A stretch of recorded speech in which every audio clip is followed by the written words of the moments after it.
ఈ ప్రాంతం విజయవాడ నగరానికే కొత్తగా డెవలప్ అవుతున్న ప్రాంతం.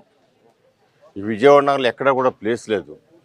ఈ ప్రాంతంలోనే ఒక 10 సంవత్సరాల్లో బోల్డు చేంజ్ వచ్చింది. అనేక మంది నివాసాలు ఏర్పాటు చేసుకున్నారు. వాళ్ళకున్న ప్రధానమైన సమస్య మురుగు సమస్య. ఈ సమస్య కోసమే 2014-19లో వెంకయ్య నాయుడు గారిని రిక్వెస్ట్ చేసి 500 కోట్ల రూపాయలు ఆ రోజునున్న నారా చంద్రబాబు నాయుడు గారి సహకారంతో, వెంకయ్య నాయుడు గారి యొక్క ఆశీస్సులతో 500 కోట్లు వచ్చింది. దాన్ని 200 కోట్లు ఖర్చు పెట్టి కొంతవరకు సగం చేయడం జరిగింది.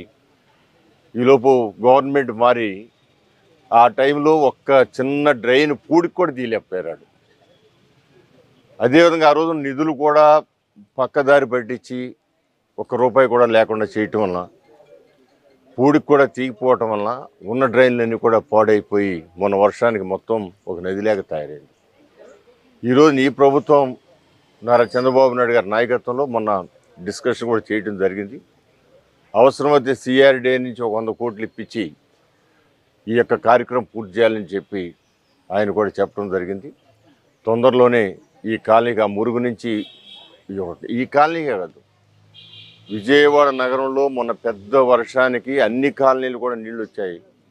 ఆ నీళ్లు తొందరగా వెళ్ళిపోవటానికి, అట్లాంటి నీళ్లు ఈసారి అలాంటి ఉపద్రవం మళ్ళీ వస్తే తొందరగా వెళ్ళిపోవటానికి ఆ నీరుని ఈ డ్రైన్ ద్వారా పంపించే స్కీము, అది పగడబందీగా అటు ఏలూరు రోడ్డు పగలగొట్టి అక్కడ 10 అడుగులు కల్వర్ట్ కట్టాల్సిన అవసరం ఉంది. ఇవన్నీ కూడా ఈ వీలైన తొందరలో ప్రారంభమవుతాయని తెలియజేస్తాను.